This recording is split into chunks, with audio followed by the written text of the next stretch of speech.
Welcome back to the Loyola Left. I am Izar Ramirez. This is, Jacob Friedman. and more importantly, I'm Ethan Dumper. why more importantly, Jacob?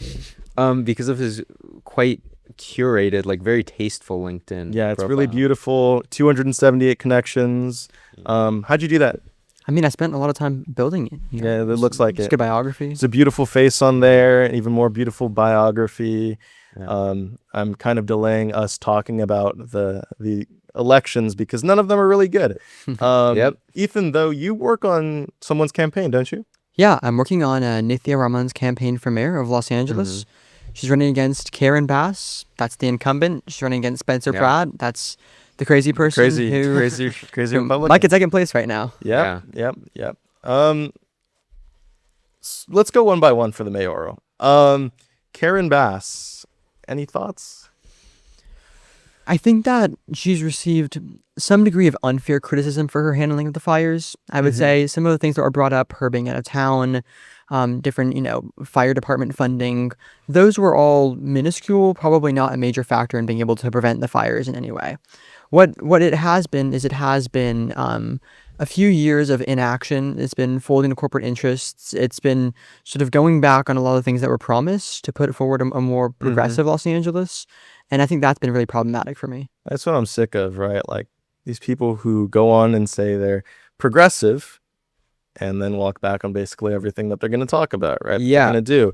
I think, sure, could they have prevented the fires if she didn't defund the fire? Well, what did she defund exactly? I believe she cut $17 million from the fire department budget. From what I understand, she actually allocated that to the police. To force. LAPD, yeah. Which, I mean, I have an issue with. I think if we're going to talk about things that are like the priority within this city, it's not going to be, I mean, I personally don't go under the philosophy that we're going to blame the people who are in poverty for things like homelessness, right? For things like committing crime. I think when we see when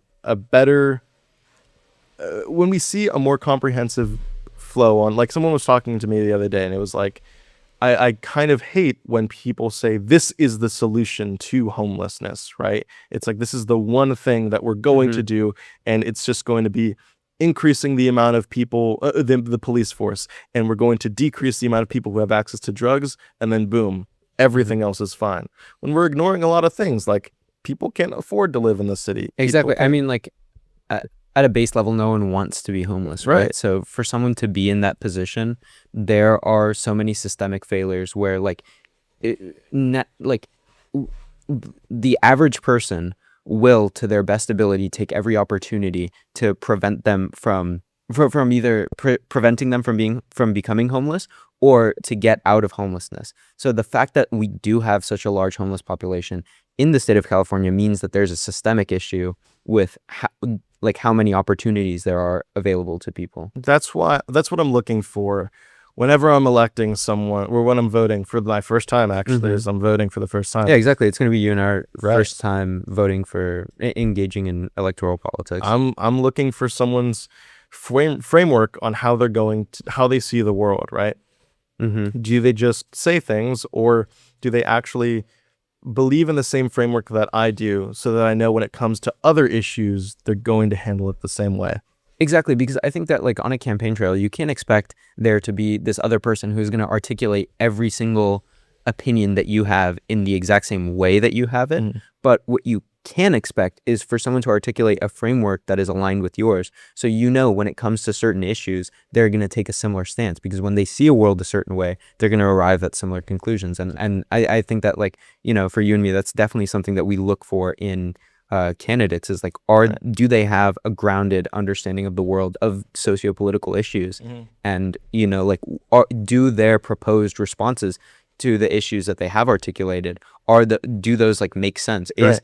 For example, when people talk about decreasing homelessness, how is increasing the number of increasing police funding, how is that going to attack the issue that people don't have houses? And that's why I'm a big supporter of Nithya. I mean, so her background is in urban planning, right? So she sort of does understand that keyword, which is systems, and the idea that the reason that there is mass homelessness in California, Los Angeles, is because systems have failed people, and it's sort of she sees it as her prerogative as mayor to fix that. So that looks like a lot of things that are really sort of people-focused policies. It's increasing housing supply. It's increasing the ability to build housing. I mean, these are the reasons and ways in which we make Los Angeles more affordable, so that not even just homeless people, just the fact that like people have to pay rent. That's Right. a huge issue. Right. I mean, there are people that live in Los Angeles that have to pay a lot more than people who live in other cities. That's something that we want to see our mayors bringing down. Of course. Mm-hmm. The mayor, well, I like what we do have to take into account what the mayor actually does. It's true. Right? The Yeah. mayor is not like New York, where they have someone like a Zohran Mamdani, where he or she can do a lot of different actions and just govern the city like they would, like with a lot of power. The mayor, from what I understand, they can propose city budgets, they can like get rid of city council members, and they can determine whether the city is in a state of crisis. Do you know what else they do? Well, so the term is that they're the CEO of the city, because a lot of other cities have like city managers, so people who sort of like oversee like all the departments and make decisions about it, and the mayor has some more powers. In Los Angeles, our mayor is the one who's like overseeing and meeting with all of those departments and sort of dictating their policy to them and explaining how they want them to execute that. And so a lot of their influence comes from the fact that they are speaking directly to these agencies and telling them what their agenda is and how they want them to get that done. I think from what I've seen from Nifia, in all honesty, the candidate that I was sort of looking for was Ray Huang, who is pretty progressive. She was talking a lot about fixing homelessness in this style of housing that makes sure that people actually have access to homes. There's a tangible way for people in my generation to actually get homes. She was very anti ICE and the way that the entire United States was governing. But looks like the polling isn't really behind her. And I see that Nithya is a better alternative to Karen Bass. She's definitely more promising in the polls as well as like some of the other Right. progressive candidates. Because what we do have to take into account is the way the election's going to work is if there's not a majority among the candidates when it's by June 4th, June 2nd, June 2nd, then it's going to be a runoff between the top two. that's the top two candidates. So we could be stuck in a situation where we have the incumbent Karen Bass versus Spencer Pratt. Spencer Pratt. Spencer Pratt, obviously the show's endorsement. Who's Spencer Pratt, Ethan? Well, he insists he's an independent. He's really just a MAGA Republican who's Right. abandoned himself as not a Republican. He has the endorsement of Joe Rogan and Fox News, who have been running segments promoting him. Fox News famously independent. Famously independent Fox News and the New York Post. Yeah. And the New York Post. those two. It's independent. Like, I love them. He rose to prominence, sort of attacking Karen Bass for her handling of the fires. Right. He I was in remember that. Palisades. There was a lot of like unsubstantiated conspiracy theories. I remember he also like went bankrupt, didn't he? He was I like, don't know, maybe. yeah. So I think like what I remember of him was, he was saying that he's not great with his financials, which he's going to be First proposing. CEO of Los Angeles, as we said. He'll be proposing the budgets for the city of Los Angeles. He went bankrupt, and he basically said that he's going to hire people smarter than him to figure it out, which not necessarily something I'm looking for in a mayor. His who's campaign trying to is jobs. grievance politics. It's doing campaigns in front of Nithya's house, doing ads in front of Nithya's house. It's making AI generated videos of himself as Batman. Yeah, It's yeah. it's a lot of fear mongering. It's sort of the style of politics that we've seen the Republican Party embrace, where there aren't substantial solutions that actually help people. It's a lot of simply criticizing the status quo with only the only benefits coming to their donors who are going to support them. Which is always, I don't know, I think we see that a lot because we're going to see, like, when it comes to institutional Democrats, think Gavin Newsom versus someone like Donald Trump, it seems like they only can attack each other's party because, for the most part, in my opinion, like they're not too far off from what they both want to do, right? Gavin Newsom known for shoving homeless encampments. Yeah, and getting rid of- using destroying homeless encampments as photo op. Right. Which, I mean, Yeah. I'm just sick of like the fact we're not talking about the actual things that matter and just resulting to just attacks on whatever is going to catch headlines, whatever is going to be like doing whatever.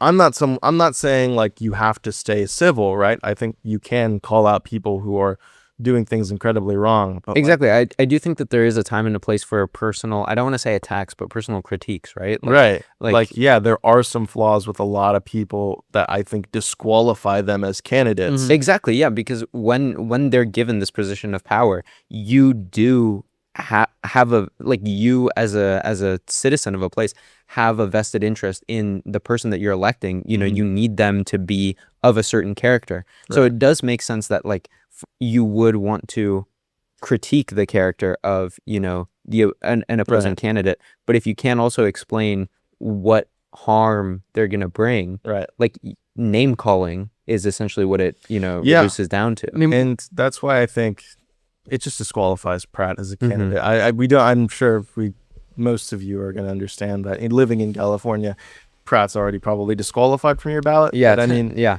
what, like, do you happen to know the Nithia's homelessness? Like, because I think a lot of the time we can get caught up in like, Karen Bass says, I'm decreasing homelessness. Nithya says, no, you're not. I want to do it this way. Can you Yeah. talk to some of those differences? Yeah, so one of Nithya's big things is the idea of increasing the housing supply. So the way that looks is that the current permitting process to build housing can take up to 18 months. There's no real cap on it. It's very bureaucratic. It's very difficult. So that increases cost of housing. It lowers the supply of housing. It puts a lot of red tape and barriers in the way.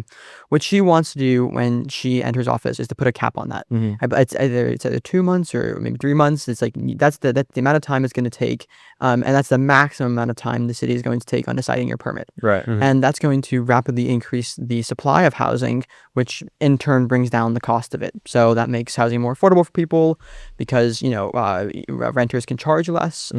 She spearheaded that as a part of the city council. She was leading the effort. She actually led the effort to pass a bill that was the strongest rent protections, tenant protections, you know, over the last 30 years in Los Angeles. Right. So that's sort of her housing area, right? And it's building on those, and then building on a lot of the programs that exist within Los Angeles. I believe she wants to abolish Los Angeles Housing Authority, and instead put in, because you know they've had a lot of mismanagement going on there. A lot of the, I mean, what we hear as waste, fraud, and abuse. Like while that's sort of in term it's overused by conservatives, it is true that, you know, not all government agencies are efficient in that way. Yeah. She wants to remake that kind of system. Which is good. Like, personally, waste management is like one of the biggest things that I have an issue with. I think a lot of people don't like getting taxed because they just can't see where it's going, right? There's like a lot of people who aren't doing their jobs in the government who I'm like, just throw them in jail. Like, they're like, literally, I think conservatives have sort of taken this to mean like, let's cut social services, Exactly, let's cut Medicare, let's cut all this stuff because it's not working. Not It's that not the there services, exactly. Yeah, it's not the services that are the issue. It's the way that they're being run, Right, Which like- I is a substantial difference, right. of course. Yeah, like, I mean, I think we can all agree like there definitely could be a lot better ways our money can be used. Mhm. I don't think it's necessarily that we could be using our money in a different way. I think it's that we just need people who have a vested interest in cutting that out. Because a lot of the time people don't have an interest. I've heard about you know, certain developing corporations, things like that, lobbying for the establishment of agencies that essentially like add another barrier to creating, like, for example, like I heard this in context with California and trains, like building high-speed rail in California. And essentially what that does is when budget is allocated for a project like high-speed rail, a lot of the money gets kind of like taken. It's like another checkpoint where you have to pay like another body. So what that is quite literally like just taxpayer money being wasted for the sake of being wasted. Like, things could be done so much quicker. Things could be done so much better, more efficiently. Like the money could be used more efficiently. But we have corporation interests basically like siphoning out the money from the public good. Yeah, which is great to hear that Nithya's on board with the same thing, right? Mhm, Like, I mean, I'm sort of inclined to vote for someone who is on city council, who has stuff to back to it.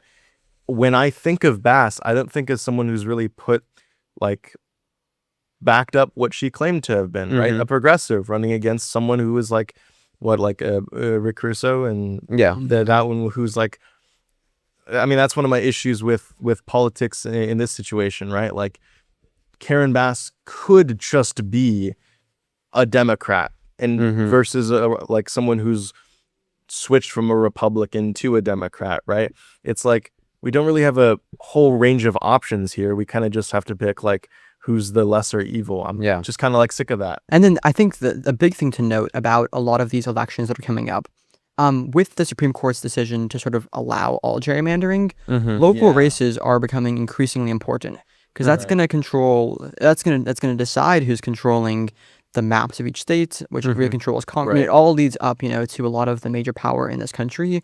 And so these elections are of great importance because the Supreme Court has indicated they're not going to step in. They're going to let the Trump administration sort of become an authoritarian government and do whatever they Right. like. So And they'll leave the things that they want up to the states, like abortion, right? And so these elections are really important to counteract those kind of forces. the Supreme Court, if you didn't know, just said that they basically raised the barrier to which you have to prove racial gerrymandering. Yeah. Right. Racial discrimination in gerrymandering. Exactly. I mean, we all hear about gerrymandering as in like I draw whatever the hell, and now like Republicans can't vote, or Democrats are like it's only Democrats being in a certain state or whatever.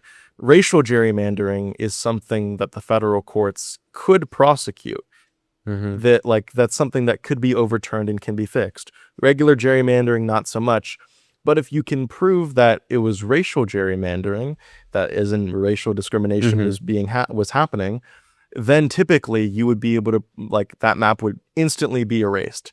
Now you have to prove that the people who drew the map intended to racially gerrymander. Yeah. Which how do you prove it was someone's intention to be racist when they were trying to hide that they were being racist? And I also think that it like goes to a different point of like, I understand maybe the desire to do that, but the problem is that if there is if gerrymandering happens and for whatever reason the outcomes disproportionately affect those of a certain race or negatively affect those of a like exclusively of a certain race, Yeah.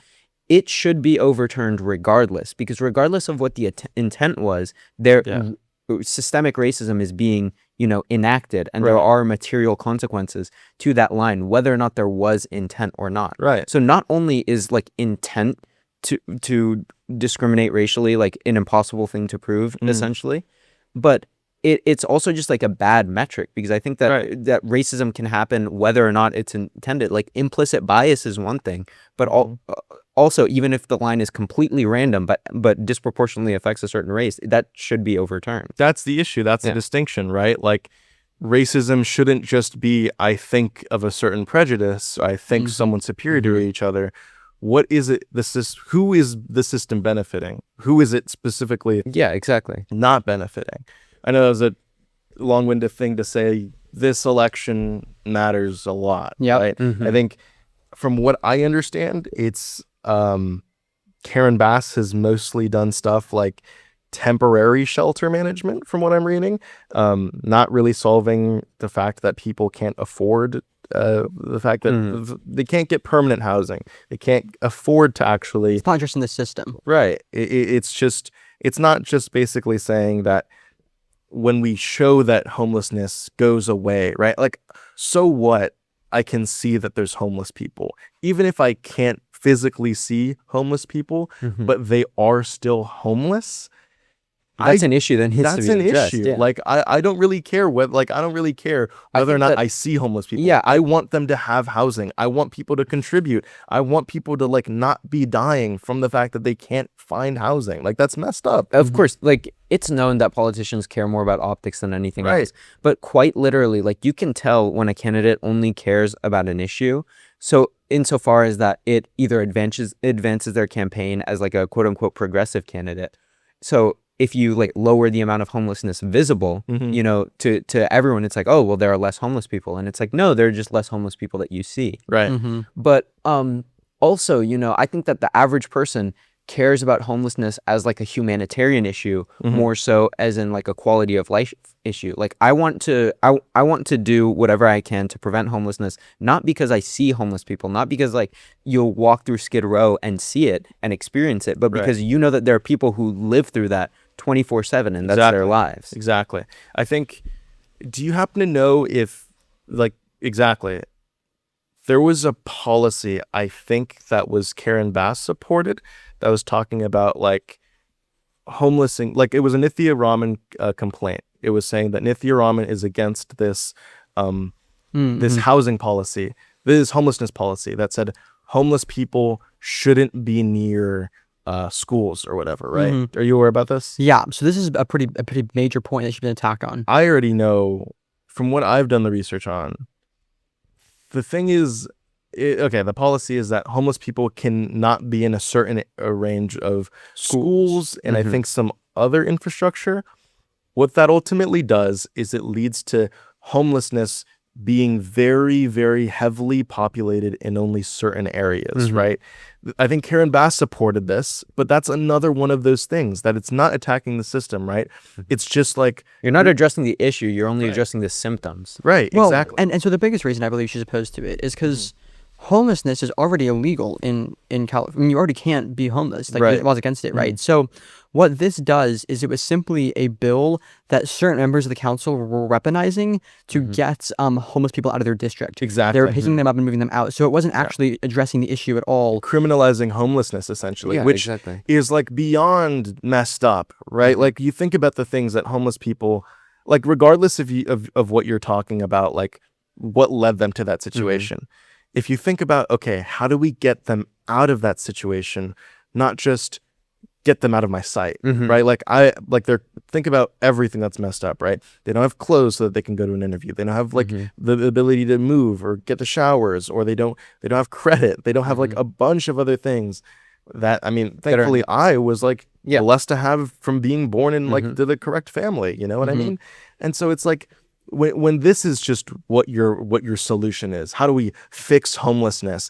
That's not enough for me. I need things that Nithya Raman is proposing. I like, from a human standpoint, I gotta know that something is being done to attack the real issue of homelessness, which of course is like, Which is people being in that state, not the fact that I can see that happen. exactly. So that probably brings us to the second big race in California right now, which is the governor's race. Yeah. Governor's race. There's a lot of different people. I think the people we want to talk about are the two Republicans, and then which are Steve Hilton, Chad Bianco, Javier Becerra, Tom Steyer, and Katie Porter. Yeah. Which It's a crowded field, but those are the five that are all polling in double digits right now. Yeah. I would say, if we're going to talk about coming back to what we were talking about in attacking the things that don't matter, when it comes to Katie Porter,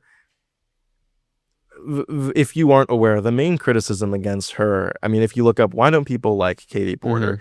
It's that she had some incident where she was yelling at her staff, which I'm like, I don't care. Like, To me, so this what? feels like a double standard. You know, it feels like 1,000%. Yeah. I mean, like we were talking about this before recording. If it were like a male candidate who were to do the same thing, they would be applauded for being like so strong-willed, for knowing what they want to say, being assertive. and even if they weren't applauded, no one would care. Exactly. Yeah, that's another like, thing. who Is cares? like, when have you heard a complaint about a candidate that they did that? You Right. know? Yeah. Like, And people are often like, men are often applauded for being like, oh, that was like a really tough coach on me or whatever. You know, like Yeah, they really, exactly. you know, they do get awarded for being tough. And then because she lashed out at a staffer on camera, like all of a sudden she's, you know, it's disqualifying as a candidate. I don't agree with that kind of. No, that's 100% like, I think Jacob mentioned it was like 60s racism. Or misogyny, 60s yeah. misogyny. 60s Like, misogyny, what yeah, are we for sure. doing here? Like, really? Like, and it obviously they're not saying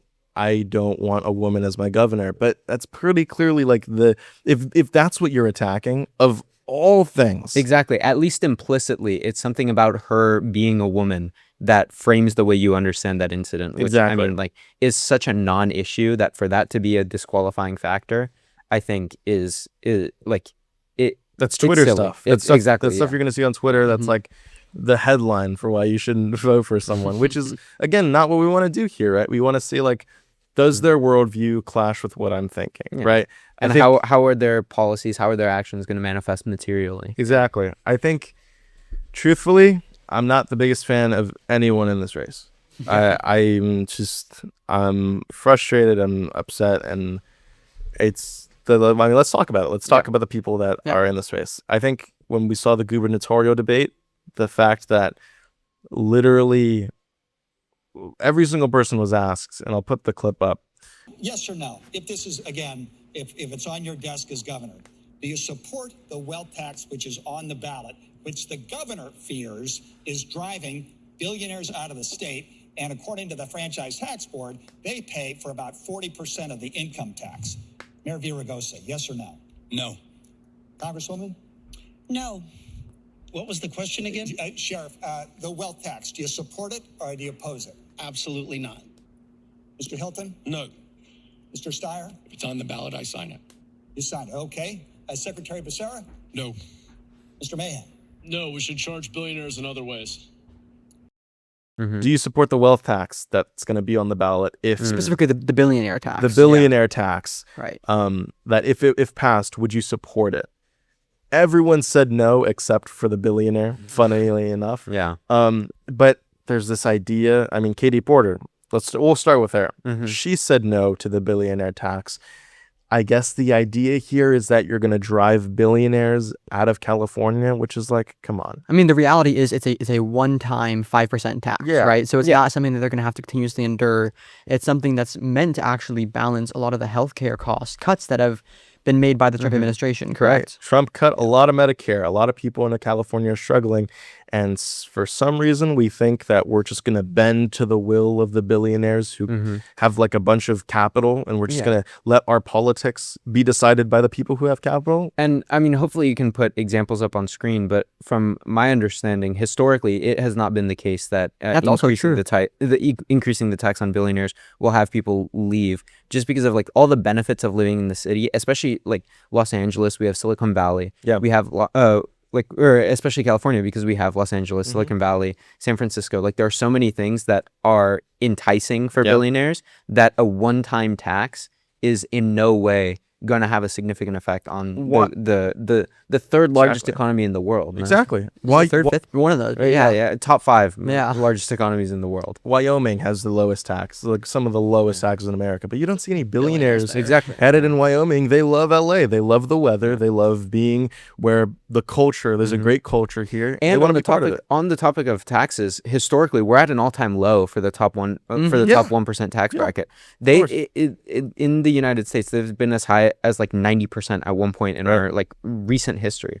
So to say that that they're gonna leave if we do a one-time 5% tax, I mean like that. I think that's historically unfounded. So then it's like, the thinking is like, why are you against it as governor? And then it just comes back to the thinking like, yeah, I guess you really are part of the institution that doesn't want to get anyone mad, right? And some of them are paid off by corporate interests in Silicon Valley, paying them not to tax them. Yep. Yeah. I think, I don't know. She's definitely said some populist things in the rhetoric and saying like, oh yeah, corporations kill consumers and they do this and that. It's just, I'm not seeing the policy here. I see some other progressive things like abolishing ICE. Yeah, Great on you. I want a governor who's able to say that, who's able to say that, who's able to and hopefully act on it. right. Yeah. Because the thing is, the president's not playing by the rules.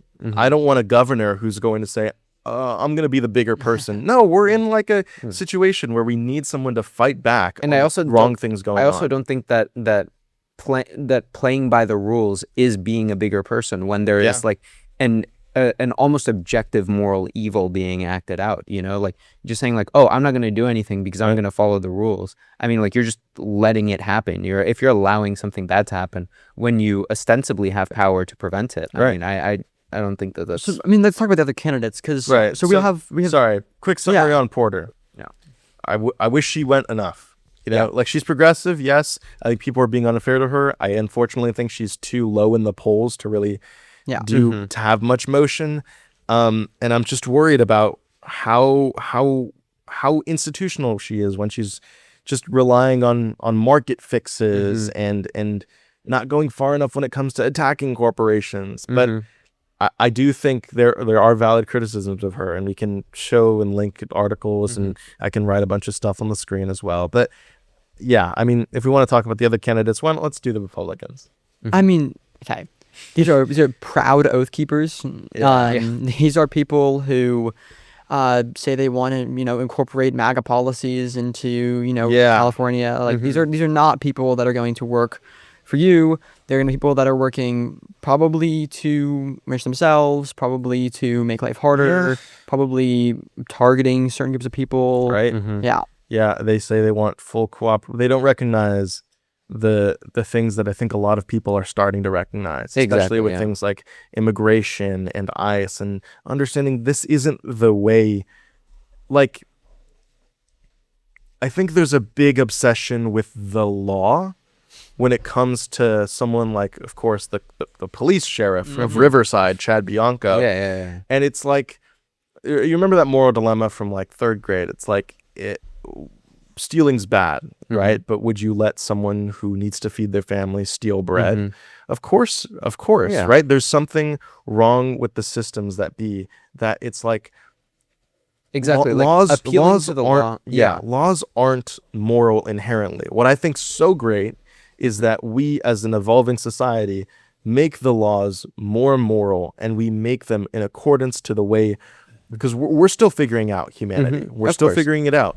And so as we evolve, we consistently change the way that the laws work, so that way we aren't racially discriminating against people. Things aren't separate but equal. And to speak on that, like, a lot of people might view this conversation as like exceptionally radical, but I really think that the majority of the people would agree with this. Because if it were the truth that the law was some like absolute like perfect morality, then slavery wouldn't have been law. Right. Neither would segregation.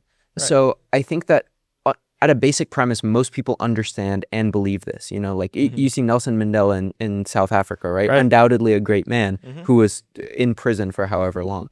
So I think that it's in no way is it realistic to think that right now in 2026 we just so happen to be at a time where the law is like the perfected, Right. or whatever. We're at the end of time. Exactly. Yeah, we're at the end of time, and like everything has come up to this perfect society.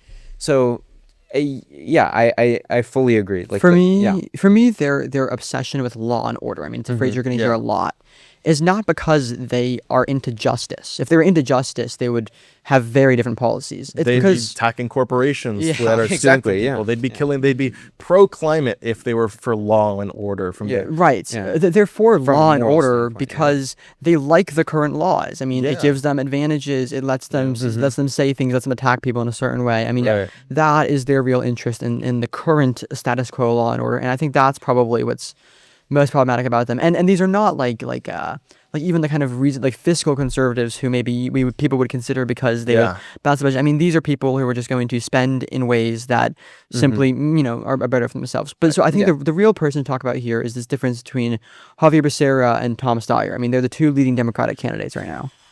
Yeah. Okay. So, Tom Steyer. What do we want to do first? I guess Let's talk about Becerra. let's talk about Becerra. I think he's everything I don't like. I think he's just an institutional Democrat, and he's gotten money by Chevron and big oil, and is somehow saying that's not going to affect him. He's suddenly. I mean, he's the exception to everyone else who's accepted money from oil and Chevron and all these people. I also want to talk about how like it's not just that the money is going to affect him or like corrupt him or whatever, but if you think about it, Chevron would not be throwing money away, giving money to a candidate who's not going to benefit them at all. Right. The only reason that he is getting money from Chevron is because he maybe behind closed doors, or maybe they have some agreement, maybe it's regardless, he is going to benefit them in some way, because companies don't companies don't give money as charity to politicians. They invest it. Yeah. So if they're giving a politician money, it's because they know that it's going to benefit them. Right. And very unfortunately, the interests of big oil are against the interests of Yeah. the common people. Chevron maxed out their investment on him, and he defended it. He's saying like, Chevron, that's the problem with politics. They're not the bad guy. You need Chevron. I need Chevron. My people of the state of California need Chevron. Chevron wants to give me a check. That's their prerogative. people can give me money, and that's fine. I mean, again, he's also against the billionaire wealth tax. So it's like, it seems like you are someone who's going to bend to whenever someone waves their money at you. It's true. And then the other issue is really the way he handled the immigration crisis Right. under President Biden. Biden. He was a part of the cabinet, right? He was the HHS secretary. Yep. he was. Something's got to be a misconception, hopefully, if this is your first time watching, is that we're not necessarily Democrats. We're just, I am. well, Ethan is.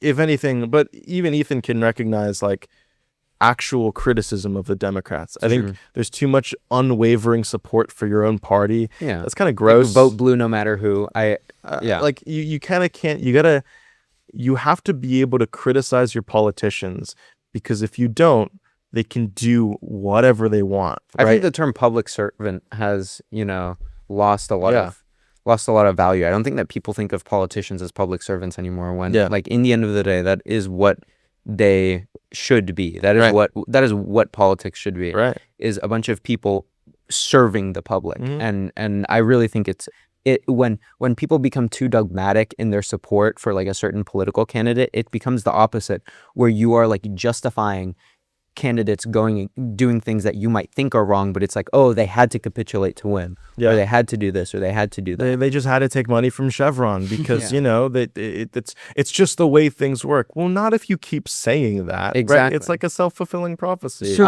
for me, in terms of Becerra, right? Yeah. I mean, this may be an unpopular opinion on this panel, but I was a fan of the Biden presidency.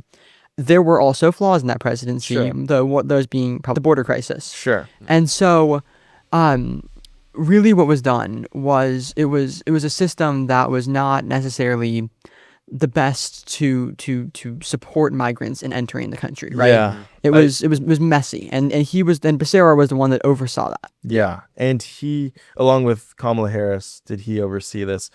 And he went on a talk show or he's been attacked by Republicans as saying that he lost 85,000. Yeah, the number is 85,000. The number is 85,000 migrant children.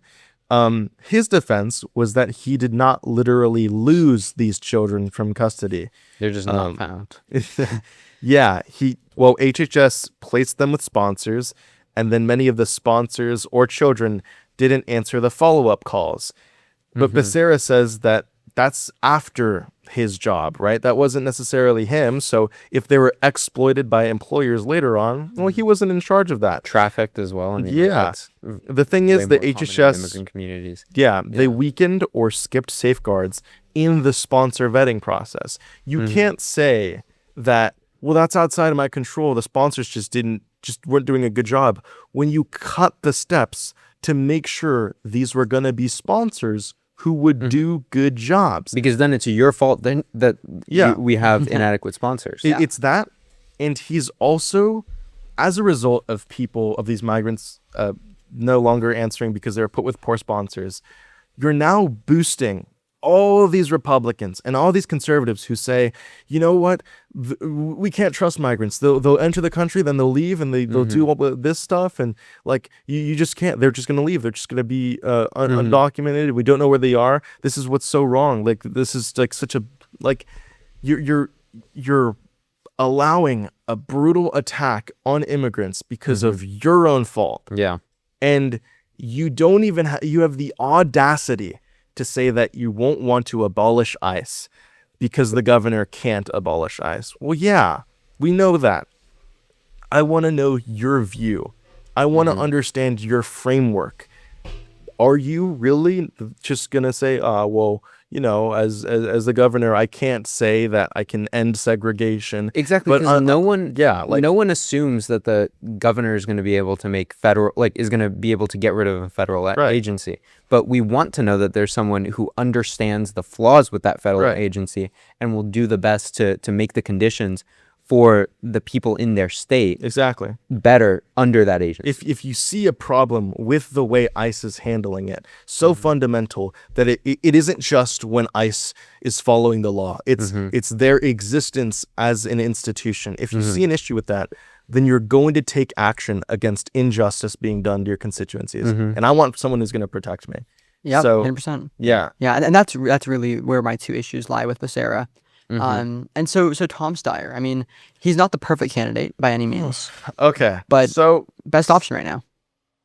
Steyer said with the polling means, I think the way the polling has come out, what does it come out to? Becerra's in the lead by 18%. At Hilton 18%, yeah. At 18%. Hilton's at 16%. I think it was Hilton at 17.1 and Steyer at 16.6, but it's Right. Yeah. it's functionally it's high, right? Yeah. Right. So the thing about Steyer is he's saying a lot of the things that I want to hear from a candidate. Like truthfully, he's saying he wants to abolish ICE. He's saying that America Healthcare reform. healthcare reform in this form of single payer healthcare. Also, Becerra has had some walking back. I think he's funded by private healthcare PACs. Yeah. And so he doesn't want to support, So- the Yeah. system. Yeah. I'm single payer He healthcare. like uses like vague. I'm pretty sure he uses like very vague language to talk about the healthcare system, but he never like proposes any actual like. There's nothing promising. Like no single payer health. He says it, but he's not really for it. exactly. He's funded by private healthcare. Unfortunately, there's just so much lip service in this race. Yeah, because I mean, they just want to tell Californians what they want to hear. Exactly. Yeah. So, I mean, Steyer, you wanna Becerra, talk- or so Steyer, yeah. Exactly. Steyer is, well, his number one issue is the climate, right? I mean, he's a big climate activist, which means not taking money from big oil. yeah, Yeah. And so, a lot of his policies are regarding that. Also, another big person that understands that the sort of the same, a very similar housing philosophy to Nithya in some ways, in which he wants to increase the supply of housing and decrease those rents, which is, I think a system I support. And he's for me, I mean, this is a personal opinion, but he is self-funded, which has issues, has drawbacks, and it has benefits. The benefits are that he is not held to any of these big corporations that are going to pay him off in money. And he is, or at least claims to be, on a mission to relinquish a lot of his money. And so he doesn't sort of have like an incentive to enrich himself a lot of the way politicians do. That being said, he's not necessarily bound by any PACs in particular. Yeah, I So- was gonna say Israel said something really interesting about this. the thing about, I think a lot of the time you're going to hear ever since, I don't know, it's been a recent uptick since 2024, people talking about how I don't take corporate PAC money. I don't take corporate PAC money. That's a big buzzword now. Yeah, that's right up there with affordability. Yeah. The thing about Steyer is he doesn't take any PAC money, which, I mean, if you just follow along, like just headlines and stuff, you might say like, well, what's so wrong about that? It also means he's not bound by anyone, right? He doesn't have to listen to labor unions that fund him. He doesn't have to listen to LGBTQ groups or anti-racism groups that fund him. He doesn't have to listen to anyone. Sort of akin to Donald Trump, Trump did want to enrich himself when he came into the presidency, but he is no longer reliant on the base that he's appealing to once he becomes governor. So honestly, if I'm being honest, it seems like this guy wants to buy his way into a position of power. Once he's in that position of power, we expect him to follow through on all his promises when he's not like, it's not like he's some progressive working class guy who needs all the helps he can get. No, it's like he seems like he knows he can say the right things. He's saying all the things Democrats would say if they weren't bound by money. Exactly. Yeah. So He's saying he's saying exactly what people want to hear, but the problem is that once he gets into that position of power, there's no assurance that he will follow through. and he's a billionaire who like, sure, billionaire, blah, blah, blah. I think people just say that and don't really recognize the fact that if he's a billionaire, and he's 70 years old, and he said he doesn't want to die with all his money. No one's stopping you from like funding so much, a number of organizations. a number of I mean, to be fair, in the last 5 or 10 years, he's put in $850 million into a lot of local races for progressive candidates and kind of ballot measures. I think that does speak to his character to a degree. Sure. I just true, 100% true. I think knowing that Steyer ran for president in 2020, it's kind of hard to trust someone who very evidently wants power. He wants power. He hasn't given up a lot of his fortune because he still wants to fund himself for when he gets to power and do all this stuff. It's like, can I really trust someone who's made their money off of, he's invested in, he's private prisons, ICE detention centers. Right.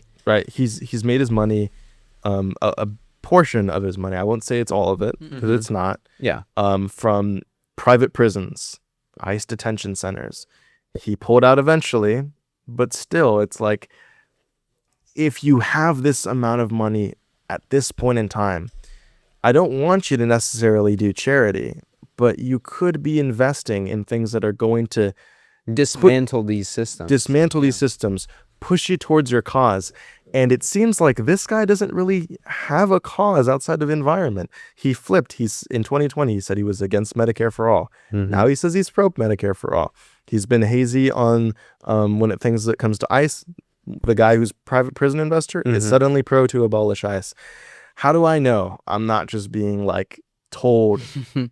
I think that's the thing with the Steyer campaign as a whole. Like, it's just so uncertain, and there are too many, I guess, mixed messages. Like, there is the argument that, like, oh, those things were earlier and he's changed and things like that. But at the same time, we kind of bring it up with the gerrymandering, right? Like, there's no way to prove racial intent in gerrymandering the same way that there is no way because there's no way to prove anyone's intent in doing anything. You only know what's actually done. Right. And the problem with that is that, you don't know what's actually done until he is in that position of power, until he's actually doing those things. And it's impossible to know exactly what his intent is. So that's why Steyer's just scary. It's just like, the thing you can analyze though is, he's saying all these wonderful and great things, but it's clear he wants to buy his seat. So if that's what he wants, why would he follow through on these difficult to follow through on policies if he just wants to be in that position of power and not ruffle too many feathers and just stay in that position of power? I don't know. Yeah, I mean, it's hard to reconcile.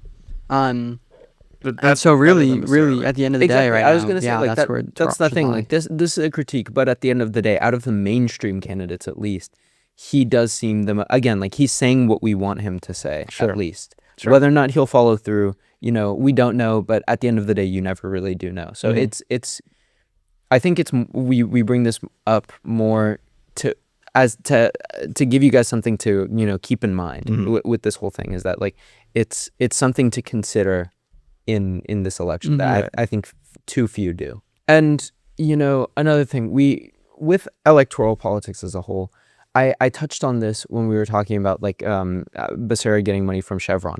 But the problem is that in the United States, where even local politics do require, there is like a barrier of entry with regards to funding. Like, you need to pay a certain amount to get your name known enough to be a candidate that's seriously considered. And the problem with that is the people with enough money to, push candidates to the edge, especially like in the elections in the bigger elections, in, governor, president, those that are like on a larger scale. The people with enough money are going to be, PACs, or they're going to be corporations like Chevron. It's going to be, or billionaires like Steyer, or billionaires like him. So the problem is that to amass this amount of money, you obviously have to run a business, which, there are so many examples of, how corporations put profit over people. That's the biggest problem. Is profit over people. So with that, the problem with electoral politics is that you never really get, like, the full scope of what's possible. Like, there are so many, like, a candidate that I had actually been more hopeful for was Ramsey Robinson, Me who's running too. on the like Peace and Freedom ballot, I Yep. believe. But unfortunately, because of what I'm talking about, like with the barrier to entry, it's not really possible for someone like him to be known enough to win an election for governor. As much as I do think that policy-wise, he is probably who I'm most aligned with. I'll put the policies on the screen. He's the Yeah. one I'm most aligned with as well. But he doesn't have the issues that Sarah does, that being a billionaire. This guy's a social worker. He's Yeah. a working class person that can also recognize what's really wrong with society, I think, and proposing like solutions that I think would work. But when it comes to politics, the ones that if we implemented solutions that did work, we'd put politicians out of a job. Exactly. Yeah. Like that career politics. Like I mean, I talked about this with the term public servant is that, like when you have someone who is of the base that the constituency is from, they can act in their interest, and it's the interest of the their whole constituency. Yeah. But when you have billionaires, when you have people representing like corporate PAC interests, that's just not possible. Yeah. Yeah. I would say with a final note, I think the only person I'm excited to vote for, I'm Nithya, not bad. Good. I'm hopefully she gets the edge over Karen Bass, and Hopefully Yeah. she beats Spencer to get to this runoff. I mean, Right. that's what we're Yeah. really. I think if we're in a runoff, Nithya has a good shot. Yeah. Yeah, Um, I agree. Lieutenant Governor though, Oliver Moss doing pretty good.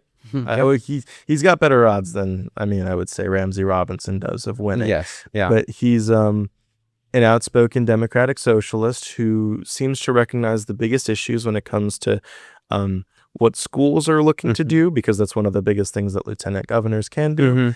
And I can put his policies up on the screen. I think solid choice for lieutenant governor. And like we talked about finding a candidate that aligns with your framework, and like he was at the ICE protest. There's like Right. photos of him getting accosted by ICE. Like they're trying to get him out of there, and he's doing it because like I'm pretty sure he's a lawyer. If I'm An not immigration mistaken. lawyer. Yeah, he's an immigration for the lawyer. Yeah, ACLU. exactly. Yeah, he's an immigration lawyer, so you can tell that like he believes in what he's doing, Right. and it comes from a genuine place, and there's no reason for him to run on this platform and later switch, Right. which is unlike many of the other it's unlike the apprehensions that we have with many of the other candidates. Yeah. Yeah. Those are our endorsements. Thank you guys for listening in with us. I think we had a really good conversation. Yeah. I don't know. I think I think we had a really good conversation.